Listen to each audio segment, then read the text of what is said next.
बेरंग drama serial के next आने वाले एपिसोड में आप देखेंगे कि अभी तक किसी को ये नहीं पता कि आयमा की वजह से ही शहरयार की गाड़ी का एक्सीडेंट हुआ और वो इस दुनिया से चल बस। आयमा को बहुत ज़्यादा तकलीफ थी कि शहरयार एमल को दोबारा से अपनी ज़िंदगी में ला रहा है और उसके बाद वो उसे छोड़ देगा। ये शहरयार के इस दुनिया से जाने के बाद आयमा और इसकी माँ दुर्दाना को कुछ ज़्यादा फ़र्क नहीं पड़ा। अब दूसरी तरफ आयमा का टारगेट अफान है। वो अब अफान को अपनी तरफ करने की कोशिश करेगी और एनी को उसकी ज़िंदगी से दूर करने की।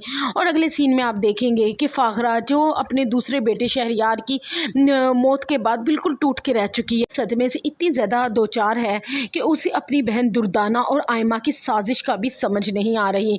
दूसरी तरफ एनी जो अपनी सास फाखरा बेगम का ख्याल रखने की हर मुमकिन कोशिश कर रही है, लेकिन दुर्दाना उसके रास्ते में रुकावट बन रही है। वो तो चाहती नहीं है कि उसकी बहन फाखरा इस सदमे से बाहर आए। वो चाहती है कि ये इसी तरीके से बिस्तर पे पड़ी रहे और उसका पूरे घर पे राज हो।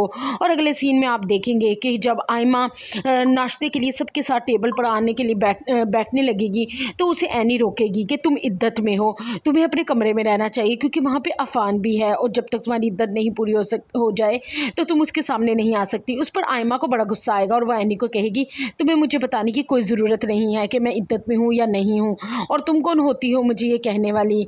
एनी के मामले में तो इन लोगों ने एनी का जीना हराम किया हुआ था, लेकिन अब आयमा और इसकी माँ दुर्दाना अपने तमाम रस्म व रवाज भूल चुकी हैं। वो एनी का भी कोई लिहाज नहीं रखेंगी।